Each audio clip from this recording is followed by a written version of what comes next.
যে মাইলস্টোনে যে বিমান দুর্ঘটনা হয়েছে এই বিমানটি মাইলস্টোন স্কুলে না পড়ে সচিবালয়ের উপরে পড়া উচিত ছিল। মানুষ এত ক্ষুব্ধ, শুধু সচিবালয় না, সরকারি দপ্তরের প্রতি এত ক্ষুব্ধ। আমাদের আমলাতন্ত্র একটা জগদ্দল পাথরের মতো, এটা জনগণের বুকে বসে আছে, চেপে বসে আছে, কিছুই করা যায় না এখানে। এবং কোনো রকম মানবিক দায়িত্ববোধ আমাদের এই আমলাতন্ত্রের নাই।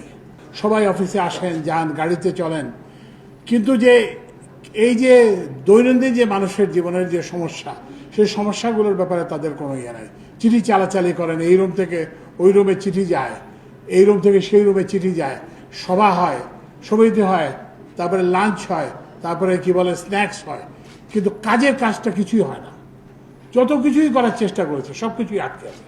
এই যে সড়কের যে এই যে নীতিমালাটা, এই নীতিমালাটা কতদিন ধরে আমি নিজে বসে ব্ল্যাকবোর্ডে বসে, পরিবেশ উপদেষ্টা উপস্থিত ছিলেন, সব কিছুকে আমি বলে দিচ্ছি এটা করতে হবে, এটা করতে হবে, এখনো হচ্ছে না।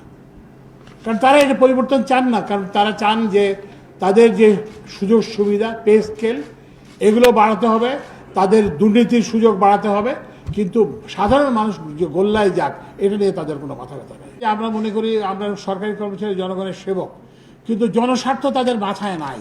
তাদের মাথায় এই জনস্বার্থ শব্দটা পেরেক দিয়ে ঢুকিয়ে দিতে হবে, না হলে কিন্তু এই অচল অবস্থার অবসান ঘটবে না। এই আমলাতন্ত্রই কিন্তু আমাদেরকে পিছিয়ে নিয়ে যাচ্ছে।